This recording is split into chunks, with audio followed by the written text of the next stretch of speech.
Digital marketing నేర్చుకుని AI tools వాడుతూ డబ్బులు సంపాదించాలనుకుంటున్నారా? ఈ నెంబర్కి కాల్ చేయండి.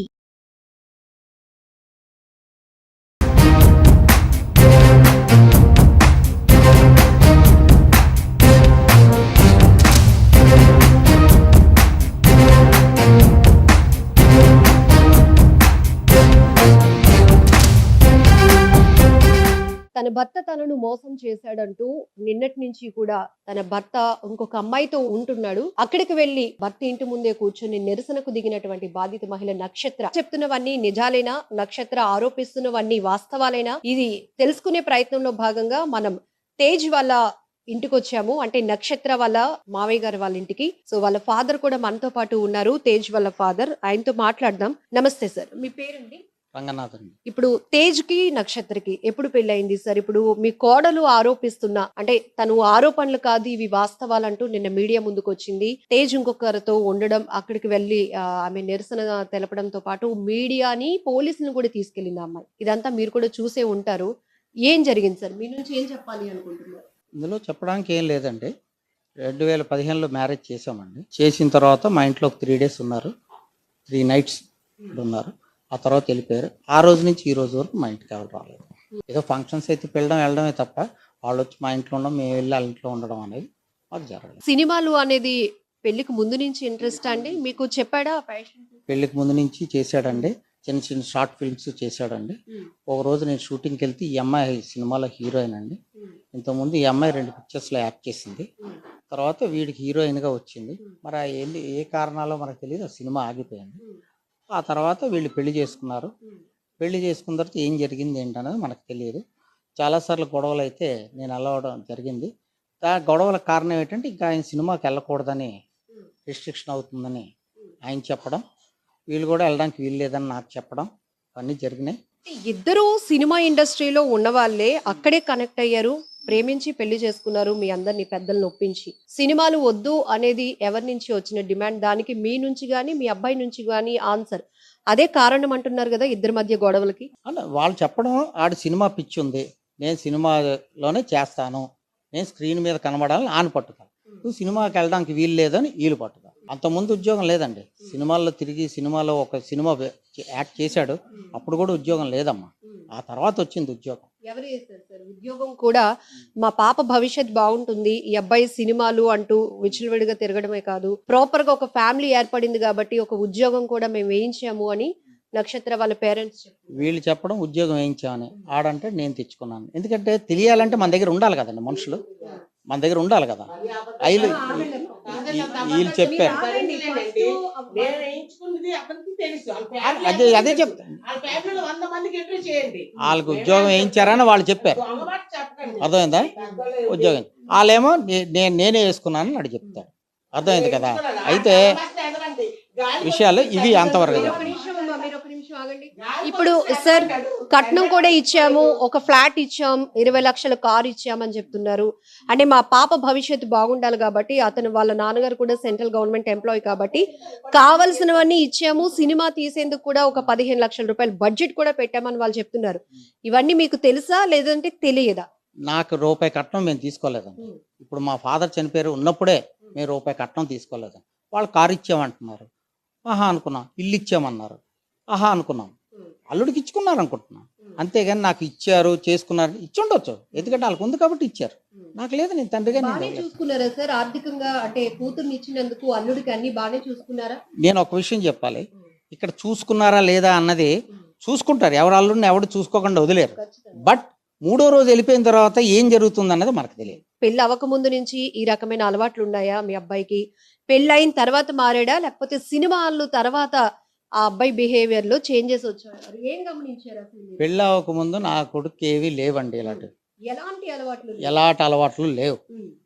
పెళ్ళి అయిన తర్వాత గొడవలు వచ్చాయి. గొడవలు దేనికి వచ్చాయంటే సినిమాకి వచ్చాయి.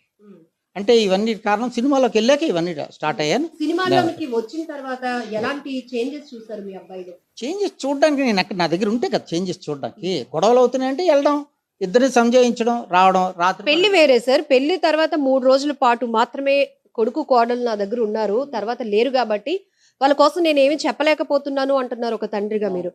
కానీ సినిమాలు అనేవి పెళ్లికి ముందు నుంచి ఉన్నాయి. సినిమాల్లో ఇష్టపడి పెళ్లి చేసుకున్న వాళ్ళే వీళ్ళిద్దరు. సినిమాల్లోనికి వచ్చిన తర్వాత కాస్త లగ్జరీ లైఫ్ కి అలవాటు పడ్డాడు అని మీ మిసెస్ కూడా చెప్పారు, అంటే తల్లి. సో దీన్ని మీరేం చెప్తారు? లగ్జరీకి అంటే మరి నేను దానికి సమాధానం ఏం చెప్పలేను. లగ్జరీకి అలవాటు పడ్డాడో చేస్తున్నాడో ఏంటనేది తండ్రికి తెలియాలి కదా. తండ్రి ఏ షూటింగ్లకి వెళ్ళలేదు. వాళ్ళని అడగండి, ఆ పిల్ల కూడా షూటింగ్లు ఉంటుంది కానీ నేనే షూటింగ్లకి గట్రా వెళ్ళలేదు. ఒకే ఒకసారి రూమ్లో వీళ్ళిద్దరిని చూశాను, హీరో హీరోయిన్. దట్స్ ఆ రోజు నుంచి ఈ రోజు వరకు నేను ఎప్పుడు వెళ్ళలేదు షూటింగ్. ఎందుకంటే నేను చెప్పాను నా కొడుకు, నాన్న మనకు అంత కెపాసిటీ లేదు, మనం తట్టుకోలేము, వద్దు నా అన్నాను. లేదు నాన్న నాకు సినిమా లేదు అన్నాను. ఓకే.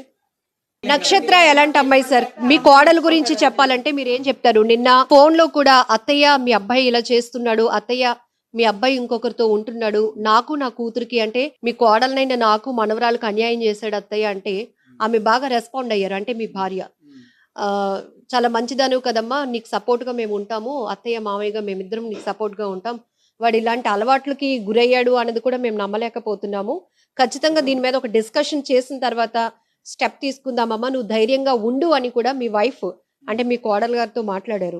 మామయ్యగా మీరేం చెప్తారు? నిన్నటి నుంచి జరుగుతున్నదంతా కూడా మీరు టీవీలో కూడా చూసి ఉండొచ్చు.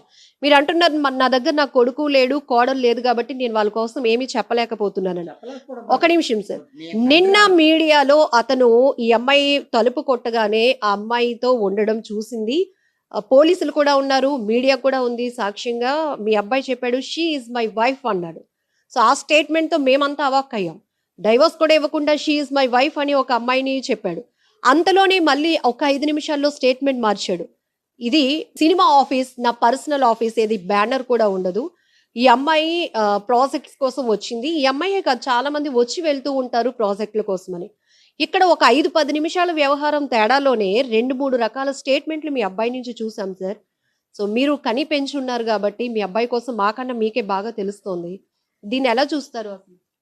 మై వైఫ్ అంటే ఒక భార్య ఉంది, ఒక పాప ఉంది, డైవర్స్ కూడా అవ్వలేదు, ఇంకొక అమ్మాయిని ఎవరినో షీఈ్ మై వైఫ్ అనే స్టేట్మెంట్ మీడియా ముందు ఇవ్వటాన్ని ఎట్లా ఇవ్వకూడదు అలా statement.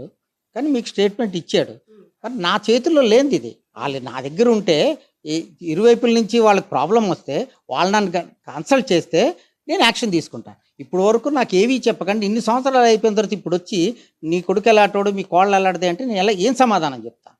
There is no answer. అంటే ఇప్పుడు వీళ్ళ క్యారెక్టర్స్ కోసం మిమ్మల్ని అడగట్లేదు సార్, అంటే మీ కొడుకు ఎలాంటి వాడు, కోడలు ఎలాంటిది అని మేము అడగట్లేదు. నిన్న జరిగిందంతా మీరు ఆబ్వియస్లీ ఈ రోజు ప్రపంచమే చూసింది నిన్న జరిగిన ఇదంతా. సో మీరు దాన్ని ఎలా చూస్తారు? అంటే ఇప్పుడు అబ్బాయి అలాగానే స్టేట్మెంట్ ఇస్తే, పెళ్లి చేసుకున్నాను అనే స్టేట్మెంట్ ఇస్తే అది కరెక్ట్ కాదు. బట్ ఎనీహౌ తర్వాత అన్ని విషయాలు నిజాలు ముందు తెలుస్తాయి. కేసు పెట్టావని వీళ్ళు నాకు చెప్పలేదు, కేసు పెట్టే ముందు వీళ్ళు చెప్పలేదు, కేసు అయ్యిందని కూడా నా కొడుకు నాకు చెప్పలేదు. కొద్ది రోజులు పోయాక నాకు చెప్పాడు, డాడీ కోర్టులో కేసు ఉంది, కోర్టులో కేసు ఉన్నప్పుడు మేము ఎంత మంచి వాళ్ళమైనా వాళ్ళెంత మంచి వాళ్ళు, మేము ఎంత మంచి వాళ్ళు, మేము వాళ్ళు మాట్లాడుకోకూడదు. అర్థమైంది కదా? సో వాళ్ళు మాకు ఫోన్ చేయలేదు, మేము వాళ్ళకి ఫోన్ చేయలేదు. కేసు డీటెయిల్స్ అయినా చెప్తాడు కదండి మీ అబ్బాయి, అంటే నా మీదే పెట్టేదా లేకపోతే మీ పేర్లు కూడా ఇన్వాల్వ్ చేసింది డాడీ అని అలా ఇచ్చామని మేమే పెట్టాడని చెప్పారు. సార్ మీరు ఎన్నాళ్ళు అవుతుంది మీ అబ్బాయితో ఫోన్ లో మాట్లాడు గాని కలిసి గాని? ఇప్పటికప్పుడు మాట్లాడుతుంటాం ఫోన్లో. ఏమడి అలాగున్నావు ఏమిటి అంతవరకే నాకు బాగుంది. ఇంకేం బాధ్యత తీసుకుంటామండి? ఏమండి ఏం తీసుకుంటామండి బాధ్యతలు? పెళ్ళి అయిపోయి పిల్లలు ఉన్నోడికి మేమేం బాధ్యత తీసుకుంటామండి? ఆడెక్కడో చేసుకుంటే ఏం చేస్తామండి మేము? సార్ అది కరెక్టేనా సార్? అమ్మా మీరు ఆగండి ఒక నిమిషం.